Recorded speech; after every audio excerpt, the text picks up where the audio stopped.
The IDF is continuing wide-scale operations as part of Operation Gideon's Chariots in Gaza. The Army carried out more than 160 airstrikes in the past 24 hours and expanded ground operations targeting Hamas infrastructure. In northern Gaza, the Army attacked terror squads, anti-tank positions, and military buildings. In central Gaza, underground tunnels and weapons warehouses were hit.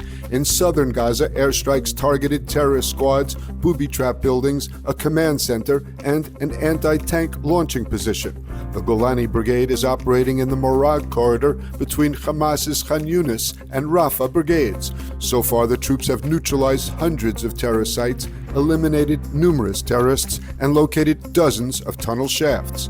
Amid the fighting, the IDF has called for Palestinian civilians to evacuate Khan Yunis. Residents of the southern Gaza city and surrounding areas were ordered to evacuate westward. Amid the fighting, the IDF announced that Sergeant Yosef Yehuda Shirak was killed during fighting in northern Gaza. Shirak, aged 22, served in the Combat Engineer Corps and is from the village of Harasha. Prime Minister Netanyahu is facing intense criticism from within his coalition for his decision to allow the resumption of aid to Gaza. Netanyahu defended the decision, saying it stemmed from allies' pressure and the need to avoid bad optics of starvation.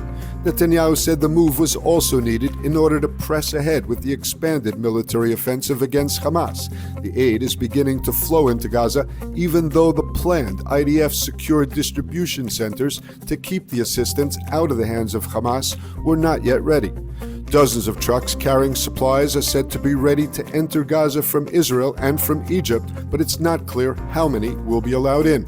An Israeli official did confirm that flour, baby food, and medical supplies are being allowed into Gaza. Israel has received a sharp warning from the UK, France, and Canada of concrete actions if it does not halt the war and boost humanitarian aid to Gaza. The unusual joint statement from three allies condemned Israel's handling of the humanitarian situation in Gaza and demanded an immediate halt to military action in Gaza, threatening further action if Israel refuses.